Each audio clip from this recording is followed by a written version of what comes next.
안녕하세요, 블랙사입니다. 미국 지수의 하락세가 멈추지 않고 있는데요. 공포지수 역시 11을 기록할 만큼 현재 시장은 패닉 상태이고요. 1920년대 이 대공황 이후 최장기 하락세를 기록하고 있다고 합니다. 정말 많이 빠졌죠. 기술주 중심의 나스닥, 탑10 종목들조차도 힘을 쓰지 못하면서 하락세는 이어지고 있는데요. 특히 다우지수는 주간 기준으로 2.9%나 떨어져서 8주 연속 하락세를 이어갔습니다. 1923년 이 대공황 이후 최장기간 주간 하락세라고 하는데요.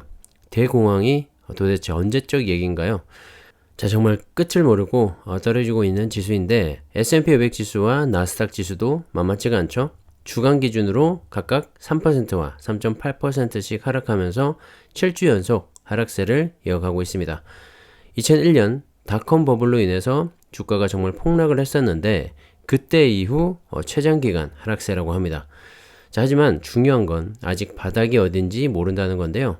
코로나 팬데믹으로 인해서 유례없는 돈벌기를 통해서 경기를 부양했었죠. 또 사상 최고가를 경신하면서 유례없는 상승을 보이기도 했었는데요. 그 거품이 빠지고 있는 모습이죠.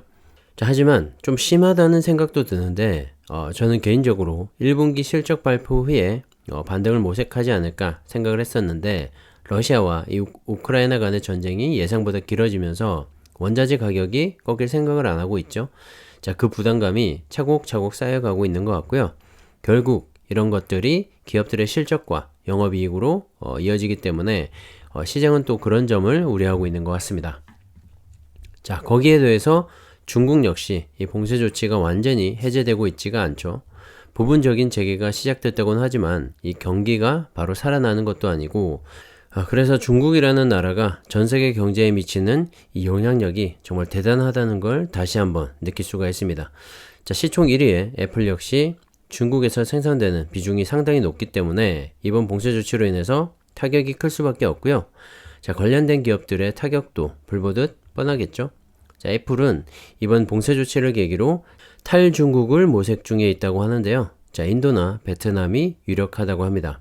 이번 봉쇄 조치로 인해서 이번 분기에 약 10조 원가량의 매출 손실이 발생할 예정이라고 하니까 피해 규모가 적지가 않죠. 애플로서는 당연한 조치라고 생각을 하고요. 앞으로 중국에 대한 의존도를 어떻게 줄여나가는지도 살펴볼 필요가 있을 것 같습니다. 어쨌든 세계 1위의 기업 역시 공급망 이슈와 중국 리스크를 극복하지 못하면서 주가가 어려워지고 있는 상황이고요. 애플이 이 정도라면 다른 기업들은 말할 것도 없겠죠. 미국 증시가 현재 힘을 쓰지 못하고 주가가 조정이 길어지고 있는 이유이고요. 2분기 실적 부진에 대한 우려가 이 현재 증시에 반영이 되고 있는 것 같습니다. 참고하시면 좋을 것 같고요. 그리고 가장 힘든 건 역시 연준의 금리 인상이죠. 꺾일 줄 모르는 물가 상승으로 인해서 미국은 이 인플레이션을 잡기 위해서 안간힘을 쓰고 있습니다. 다소 늦은 감이 없지 않고요. 파월도 인정을 했죠. 금리 인상 시기가 다소 늦었다는 점을 말이죠.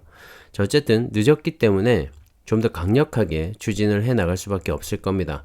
지난번 금리 인상 때 0.5%를 인상하는 빅스텝에 이어서 다음 달 이 연준의 FOMC 회의 때도 빅스텝을 예고하고 있죠. 물가 안정을 위한 기준금리 인상을 멈추지 않겠다는 점도 한 번 더 시사를 했는데요. 그 정도는 충분히 예상할 수 있는 부분이지만 시장은 여전히 자이언트 스택과 대차 대주표 축소에도 부담을 느끼고 있는 것 같습니다. 유례없는 돈풀기로 끌어올렸던 이 경기와 주가였던 만큼 그 돈을 걷어들이게 되면 그 사이에 끼었던 거품은 거칠 수밖에 없겠죠. 그렇게 된다면 결국엔 기업의 실적과 이 성장성만이 남게 될 텐데 현재 앞서 말씀드린 것처럼 대외적인 악재로 인해서 평탄치가 않은 상황입니다. 정말 어려운 장이고요. 그렇기 때문에 현재 주가가 빠질 수밖에 없는 거죠. 이 기준금리 인상의 선행지표라고 볼 수 있는 미국의 10년물 국채금리인데요.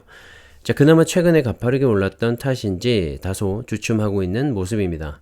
그 배경에는 위험자산에 대한 선호도가 떨어진 탓도 있겠죠. 경기 침체에 대한 우려감과 함께 최근에 많이 빠진 주가, 과연 그 돈들은 다 어디로 갔을까요? 원자재나 달러, 금에 대한 투자도 있을 수 있겠지만 역시 이 안전자산 중에 하나인 국채에 대한 투자를 빼놓을 수가 없을 겁니다. 국채에 대한 수요가 늘어나게 되면 이 국채 가격은 상승을 하게 되죠. 역시나 수요와 이 공급의 논리에 따라서 말이죠. 자, 그렇게 국채 가격이 상승을 하게 되면 국채 금리는 반대로 하락을 하게 됩니다. 최근에 국채 금리가 이 하락세를 보이는 것도 안전자산인 이 국채에 대한 수요가 늘어난 탓으로 보이고요. 자, 그만큼 현재 시장 상황은 복잡하고 불확실성이 어느 때보다 크고 변동성이 시장을 지배하고 있다고 봐야 할 것 같습니다. 개인 투자자들에겐 정말 어려운 장인 것 같고요. 그래도 잘 버텨내시길 바라봅니다. 자, 지난 주말에 미국 바이든 대통령이 한국을 방문했었죠. 핵심은 이 반도체와 전기차 그리고 배터리로 보시면 될 것 같습니다.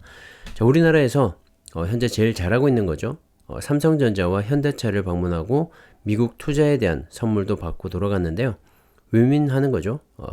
미국에서 필요하고 중요하게 생각하는 반도체와 배터리에 대한 이 기술적 동맹을 더욱더 굳건히 다졌다고 생각을 하고요. 그만큼 이 우리나라 기업들의 위상도 높아졌다는 걸 알 수가 있었습니다. 최근에 반도체 관련 기업들의 주가는 상당히 힘들죠. 미국의 엔비디아, AMD, 퀄컴 등 이 세계 탑 클래스의 기업들 주가 역시 어려운 상황입니다. 자, 필라델피아 반도체 지수만 봐도 정말 쉽게 알 수가 있는데요. 최근에 반도체 공급망 이슈가 불거지면서 정말 힘든 시간을 보내고 있죠. 하지만 반도체는 지금도 그리고 앞으로도 정말 필수 산업이기 때문에 지금 주가가 바닥을 찍고 있다고 해서 너무 걱정할 필요는 또 없을 것 같습니다. 오히려 지금이 반도체 관련 기업들의 저가 매수 기회이지 않나 생각이 들 정도로 조정이 너무 깊은데요.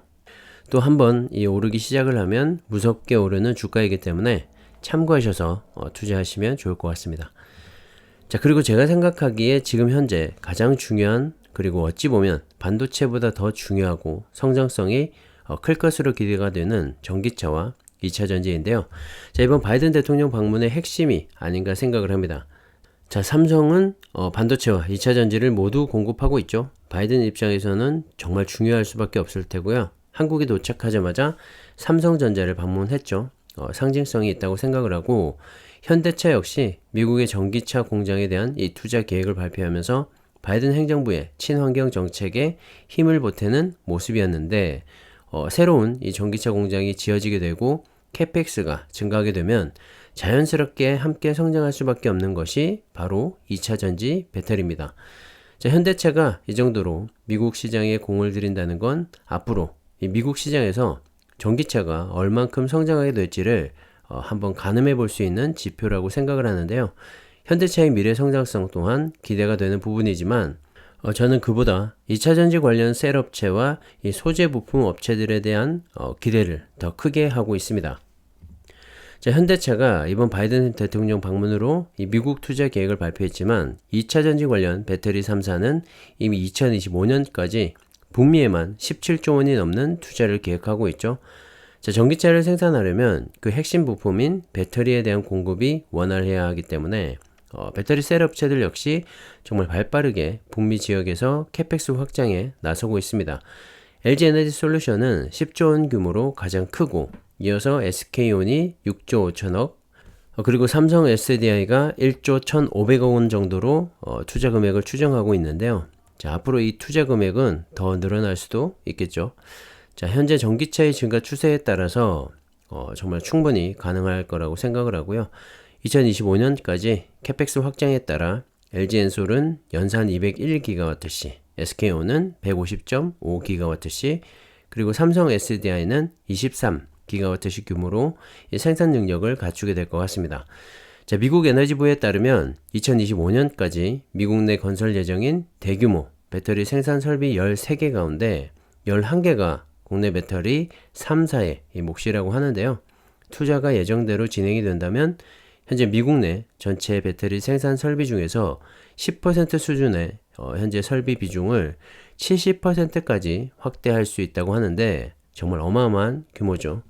자, 배터리 셀 업체들의 캐펙스 증가에 따라서 관련된 소재 부품 장비 기업들의 성장도 기대가 되고 특히 LNF와 에코프로비엠 등 이 배터리 소재의 핵심인 양극재 관련 기업들의 성장도 정말 기대가 큽니다. 자, 최근에 LNF의 주가 흐름을 보시면 현재 신고가를 경신하고 있죠. 어느새 코스닥 시총 2위까지 올라섰는데요. 시가총액이 9조 9,381억 원으로 곧 10조 원을 돌파할 것으로 보입니다. 정말 거침없는 상승세죠. 특히 최근에 이 LG 에너지 솔루션 향후로 7조 원 규모의 수주 공시가 뜨면서 더욱더 뜨거워진 LNF인데요. 작년에 유상증자를 통해서 이 투자금을 확보하고 현재 1공장에 이은 2공장이 가동되고 있죠. 자, 늘어나는 캐파를 감당하기 위해서 대구에 3공장 계획도 가지고 있는데 LNF 역시 LG엔솔의 공급을 위해서 북미 지역 진출도 조만간 확장 짓지 않을까 생각을 합니다. 자, 그리고 러시아와 우크라이나 간의 전쟁으로 인해서 현재 양극재의 핵심 광물인 니켈과 리튬, 코발트 등의 이 원자재 가격이 급등을 했죠. 하지만 이 상승한 이 원자재 가격분을 그대로 상위 업체에 전가를 할 수 있기 때문에 오히려 매출액 상승과 영업이익 향상이라는 실적까지 얻어내면서 더욱더 주목을 받고 있는 것 같습니다. 자, 게다가 테슬라가 배터리를 자체 생산하게 되면서 LNF의 양극재가 직납으로 공급이 된다는 소식도 있으니까요. 참고하시면 좋을 것 같고요. 자, 그리고 현재 코스닥 시총 1위 기업이죠. 에코프로 BM인데요. 역시 양극재를 생산하고 있는 소재 기업으로 LNF와 함께 양대 산맥을 이루고 있습니다. 자, 최근에 공장 화재와 내부자 거래 등의 이슈로 인해서 주가가 하락을 하다가 역시 실적이 깡패라는 말답게 호실적을 발표하면서 다시 반등을 모색하고 있죠. 특히 해외 진출을 위한 유상증자와 무상증자 300%라는 발표와 함께 안정적인 이 고성장을 위한 발판을 마련하고 있는 것 같고요. 에코프로 BM 역시 양극재의 핵심 기업으로서 SK온의 10조 원 수주 그리고 삼성 SDI와는 합작사까지 설립을 하면서 안정적으로 양극재를 공급하고 있습니다. 자, 앞으로의 고성장을 역시 기대해 볼 만하고요. LNF와 함께 관심을 가져보시면 좋을 것 같습니다. 자, 미국이 힘든 상황에서 그나마 국내 2차전지 관련주들의 상승세가 더 눈에 띄는 것 같고요. 2차전지의 대세 성장은 거스를 수 없을 것 같습니다. 자, 국내 2차전지 뿐만 아니라 타이거, 차이나 전기차도 최근에 깊은 조정을 끝내고 상승 반전에 성공을 했죠. 자, 하반기로 갈수록 더 높은 상승을 기대해 볼 만하고요. 하루빨리 중국의 봉쇄 조치가 풀려서 기업들도 살아나고 주가도 탄력을 받았으면 합니다. 자, 이래저래 투자하기 힘든 요즘인데요. 그래도 2차전지의 성장성만큼은 의심하지 말고 자, 묵묵히 투자해 보시면 어떨까 생각을 합니다. 긴 호흡으로 가져가 보시고요. 여러분의 성공 투자를 항상 응원하겠습니다. 자, 오늘은 여기까지 하겠습니다. 감사합니다.